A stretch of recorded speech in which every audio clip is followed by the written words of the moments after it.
يا حامل القرآن قد خصك الرحمن. الحمد لله والصلاة والسلام على نبينا محمد مصطفى وعلى آله وأصحابه أجمعين. السلام عليكم ورحمة الله وبركاته.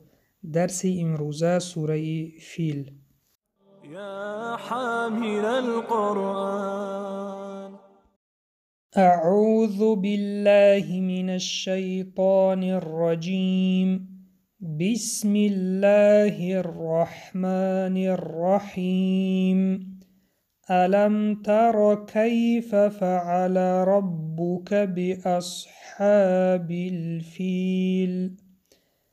علم میم با سکون آمده است. در اینجا اظهار شفوی می باشد. میم روشن خوانده می شود. تا را با فتحه قفس خوانده می شود. کیف فعل ربک را با فتحه قفس خوانده می شود. ربک باصحاب حرف صاد حرف استعلاء است، قفس خوانده می شود. باصحاب ح مد طبیعی مقداری 2 حرکت می کشیم. باصحاب همزه وصل کلمه ها را پیوست کرد. فیل مد عارضی با سکون مقدار 2 3 تا 5 حرکت کشیده می شود.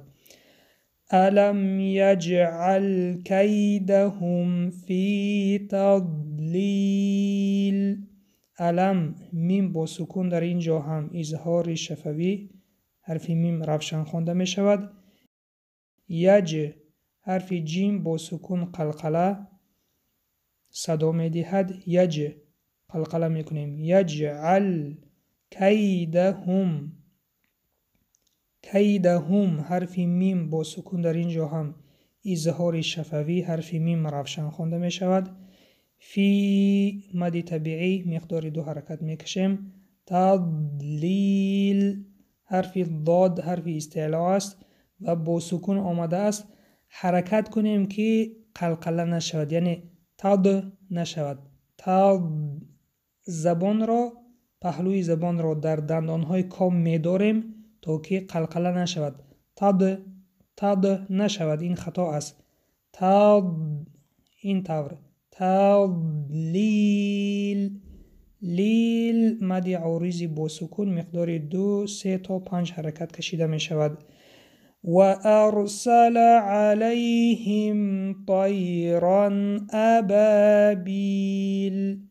و ارسل حرف را با سکون و پیش از آن فتحه قفس خوانده می شود.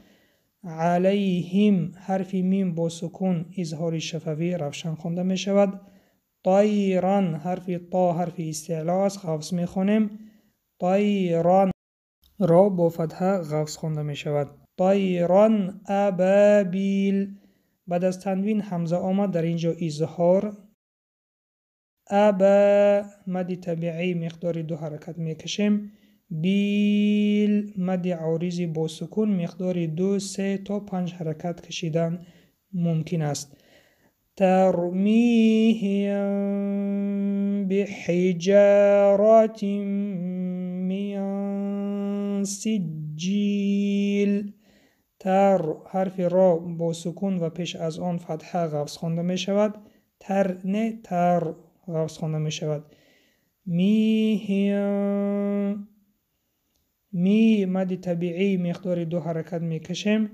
هم بعد از حرف میم حرف با آمد، در اینجا اخفای شفوی حرف میم را داشته از دماغ می خوانیم. ترمیهم جا مد طبیعی مقدار 2 حرکت می کشیم. بحجاره حرف را با فتحه قفس خوانده می شود. بحجارات تیم بعد از تنوین حرف میم آمد، ادغامی با غنه. بحجارات بعد از حرف نون حرف سین آمد، در اینجا اخفا حرف نون را اخفا کرده میخونیم. سجیل مد عارضی با سکون مقدار 2 3 تا 5 حرکت کشیده میخونیم. فجعلهم كعصف مأکول.